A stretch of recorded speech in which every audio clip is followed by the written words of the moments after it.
The words landed harder than the wind. "Christmas isn't a place for losers," my sister said, arms crossed in the doorway while December stung my cheeks. 2 oversized gift bags dug into my fingers, heavy with weeks of careful choosing. Ribbons pressed flat by the cold. Behind her, our mother's eyes flickered, and our father busied himself in the kitchen, pretending he didn't hear. Nobody moved to let me in. I nodded once, swallowed the burn in my throat, and walked back down the steps. If my presence was such a burden, I decided, then my money would be too. That single thought warmed me more than any coat. In the idling quiet of my car, I watched my breath fog the windshield and tried to name what I felt. Not shock, not even heartbreak. It was recognition. A late-arriving clarity that rearranged years of small betrayals into one sharp picture. I had always been the family's soft landing. When Amanda married Tom and his something-better job never materialized, I covered the rent 2 days before an eviction notice. When their car died, I paid the mechanic. When the twins needed laptops, I swiped my card without blinking. I poured money into summer camps and school trips and holiday mornings, telling myself that family helps family and that someday the weight would be shared. But gratitude eroded into expectation, and expectation hardened into entitlement. And the first time I said not this month, Amanda answered with a silence designed to make me apologize. I did. More than once. I drove home with the gift bags on the passenger seat like unwanted passengers. Sat in the driveway for what might have been 10 minutes or an hour, and felt something inside me settle. I needed to hear the reason from her mouth. I backed out, drove 15 minutes to our parents' house, and opened the door without knocking. Amanda lay on the couch scrolling her phone. Our mother whispered to our father as if deep conversation could camouflage the cowardice of not choosing a side. "Why am I not welcome at Christmas?" I asked, though I already knew the answer. Amanda didn't look up at first. When she did, her face held that practiced mixture of pity and superiority I'd learned to hate. "You've been slacking off," she said, like we were evaluating job performance. "The kids barely got anything from you this year." I told her the truth that hundreds of dollars waited in my car, that the receipts would outnumber any others under the tree. She lifted her chin and said, "Last year you did more. This year it's embarrassing. It wasn't about presents. It never was. It was about control." My refusal to overspend had knocked a gear out of their machine, and the grinding sound was my consequence. I looked to our parents, hoping for a word, a gesture, anything that resembled courage. Our mother gave a small shrug that hurt more than it should have. Our father avoided my eyes. I left without slamming the door because slamming a door suggests you still want it to open again. On the drive home, I replayed the conversation until the words wore down to chalk dust.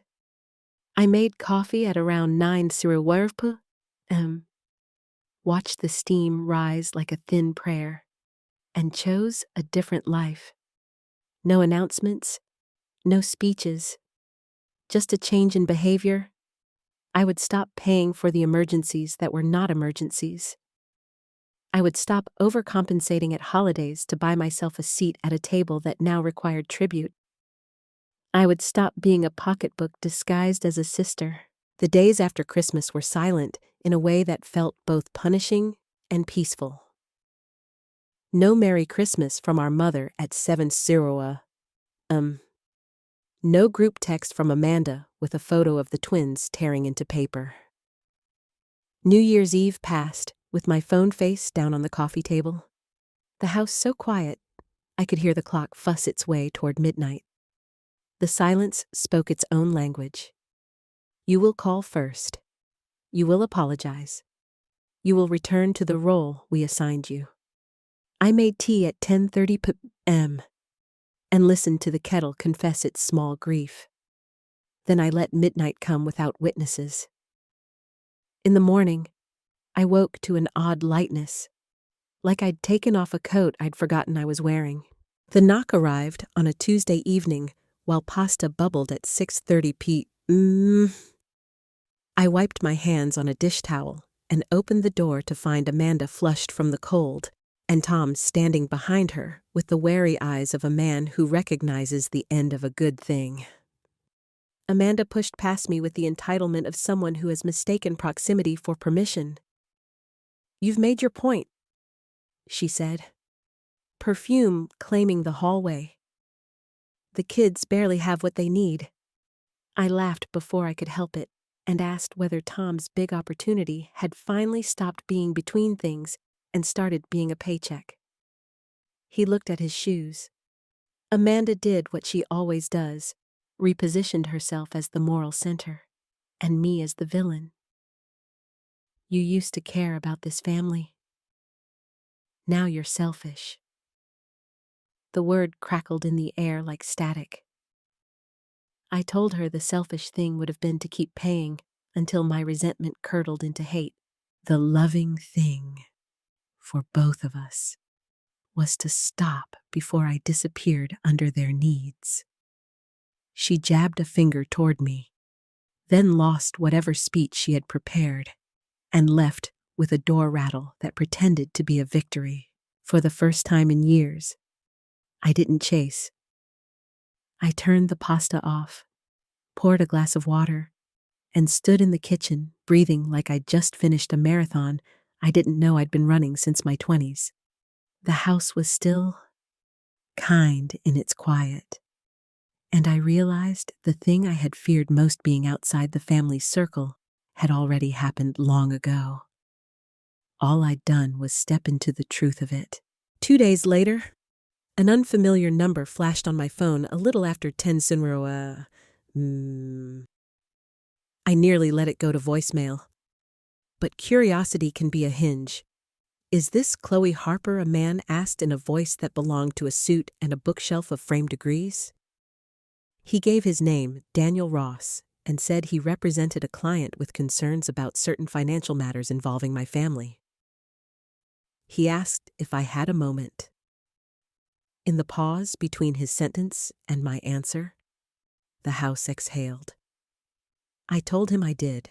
The next morning, I sat in Daniel Ross's office across a polished desk that reflected my own uneasy expression.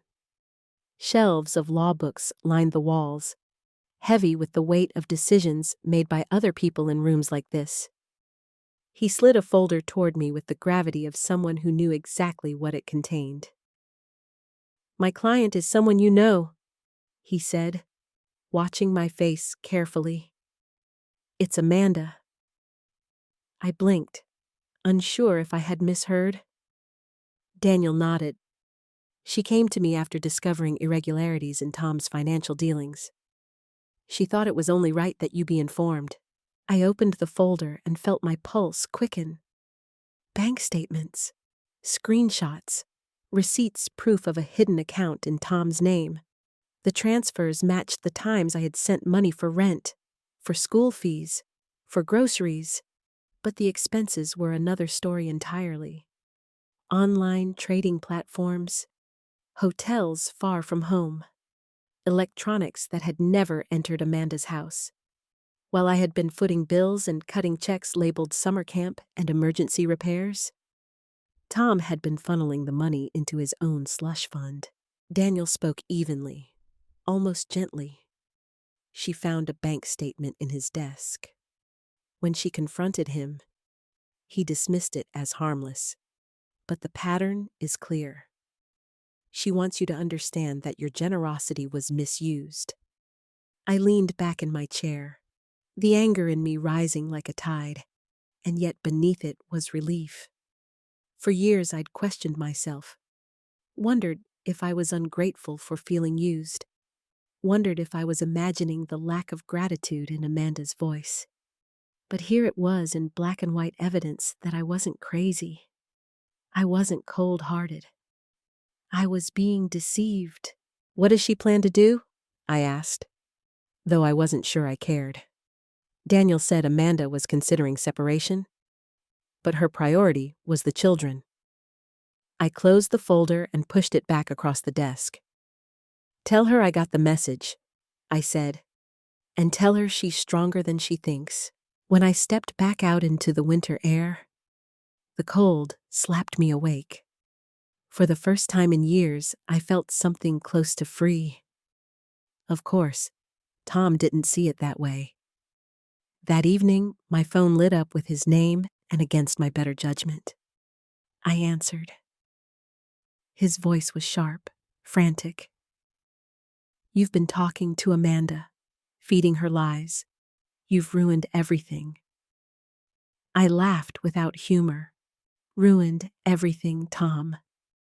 You hid money from your wife and wasted it while I covered your bills." "That's not nothing." He tried to spin it as pressure, as if day trading with borrowed money was an act of sacrifice. I cut him off. "The free ride's over."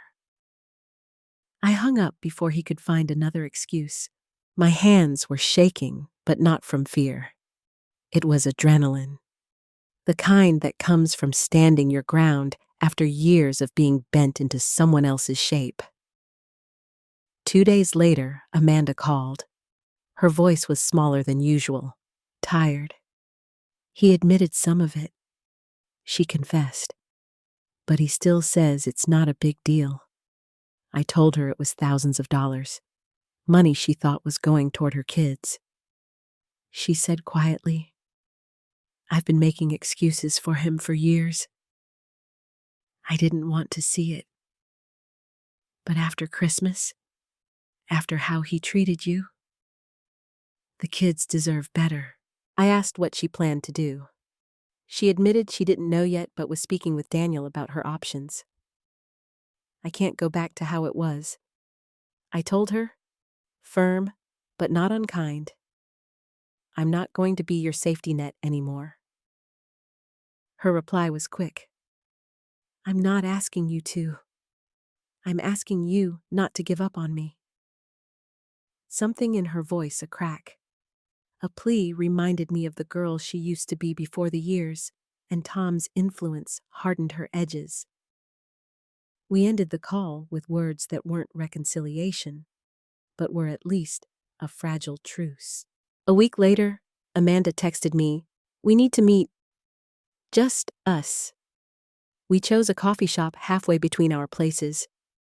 She looked older, lines drawn across her face that hadn't been there months before. No makeup, hair pulled back, hands wrapped around a cup like it was her anchor. "I told him I need space," she said. "He didn't take it well, but I can't keep pretending." There was no smugness now, no sharp edge, just exhaustion and a glimmer of resolve. She spoke about finding a rental, about leaving without telling him until she was ready. I believed her. For the first time in months, respect stirred in me. Not forgiveness yet, not after the words she'd thrown at me on Christmas Eve, but respect. She apologized, awkward and halting, for what she had said. "You didn't deserve that," she admitted. I didn't tell her I forgave her. I simply told her she was doing the right thing. And for now, that was enough. The unraveling happened faster than I expected. One gray Thursday afternoon, my phone buzzed with a message that read simply, "We're leaving today." I called immediately, my heart pounding. Amanda whispered that Tom was out of town, that she'd hired a moving van, that she and the kids were packing everything they could. She had found a small rental 2 towns over. "I don't want him to know where we are until it's legal," she said. I heard the muffled laughter of her children in the background. unaware of how different their world would look by nightfall. "What do you need from me?" I asked. Amanda hesitated. "I hate to ask, but I'm short on the deposit and first month's rent." The old resentment flickered in me, but it vanished just as quickly. This wasn't enabling. This was escape. "Say no more," I told her. "I'll cover it." The words came easily, surprising me. Helping her leave wasn't feeding the cycle, it was breaking it. That weekend, she sent me a photo. She and the kids sat cross-legged on the floor of a bare living room, pizza boxes open, a small Christmas tree glowing in the corner even though it was January. The caption said, "We're okay." And for the first time in a long while, I believed her. Tom didn't take the news well. Within hours of finding the house empty, he called me, his voice ragged and desperate. "You did this," he spat. "You turned her against me. You've ruined my life." I let him rage, listening to his curses spill out like a broken pipe, and when he paused for breath, I answered calmly, "Maybe if you'd spent less time gambling with her trust and my money, she wouldn't have had to leave." The silence on the other end stretched thin before he exploded again. But I ended the call. This time, my hands didn't shake. Instead, a strange calmness settled in me. For once, I wasn't the one carrying his weight. In the weeks that followed, Amanda began piecing together a new life. She found a part-time job at a bookstore, enrolled the kids in their new school, and started talking about saving for her own car. I visited her one Saturday morning. Her small rental sat on a quiet street where kids biked freely, where the air carried the promise of a fresh start. The front porch was cluttered with potted plants, evidence that she was finally building something of her own. When she opened the door, the smell of coffee and cinnamon rolls drifted out. The children sprawled on the living room floor, arguing about crayons in the harmless way siblings do. "You look lighter," I told her as I stepped inside. She smiled faintly. "I feel lighter." We sat at the kitchen table, steam rising between us, and for the first time in years, our conversation wasn't about overdue bills or desperate requests. It was about the kids' new friends, her co-workers at the bookstore, the small victories of everyday life. At one point, she reached across the table and squeezed my hand. "I know I said awful things at Christmas. I wish I could take them back." I met her eyes steadily. "You can't," I said. "But you can make sure the next Christmas looks different." She nodded, determination flickering like a spark. Back in my own house that night, I unpacked the gift bags that had sat untouched since December. Board games, sweaters, books some meant for Amanda's children, some for our parents. I set aside what I would mail to her new place and kept the rest. Not out of spite, but as a reminder. A reminder that generosity without boundaries turns into expectation. That family should be built on love, not transactions. That helping someone means lifting them up, not carrying them until they forget how to walk. Tom continued to call in the weeks that followed, his number flashing across my phone like a ghost refusing to be laid to rest. I never answered. I heard through whispers that he blamed me for everything, spinning stories about betrayal and manipulation, casting himself as the victim of a conspiracy. Let him talk. His words had no power anymore. The more he tried to paint himself as the wounded party, the clearer his truth became. He was a man unwilling to face his own failures, grasping for someone else to shoulder the blame. Amanda, meanwhile, kept moving forward, Her new job steadied her, and the kids adjusted faster than anyone expected. Their laughter filled the small rental. Their drawings covered the fridge. Their routines blossomed into something resembling stability. When I visited again one Sunday afternoon, I saw Amanda leaning against the doorway, watching her children play, and the look on her face told me more than words ever could. She was rebuilding not just a home, but herself. As for me, I carried the lesson of that Christmas like a quiet stone in my pocket. I had spent years mistaking obligation for love, convincing myself that if I gave enough, I would finally be worthy of belonging. But belonging built on transactions isn't real. It collapses the moment you stop paying the fee. The day Amanda called me a loser, I believed her, if only for a fleeting second. But standing there now, months later, I knew the truth. A loser isn't the one who stops funding someone else's irresponsibility. A loser is the one who refuses to face their own mess and drags everyone else down with them. And I had finally walked away from that weight. The holidays will come again, as they always do, with their lights and songs and endless expectations. But this time, I'll be ready. Not with overflowing gift bags or emergency transfers, but with clear boundaries and an open heart. Because sometimes the greatest gift you can give your family is the chance to stand on their own feet. If this story resonated with you, take a moment to like, share, and subscribe to the channel. And don't forget to leave a comment below. Have you ever had to set boundaries with family? Even when it hurt? Your stories matter, too.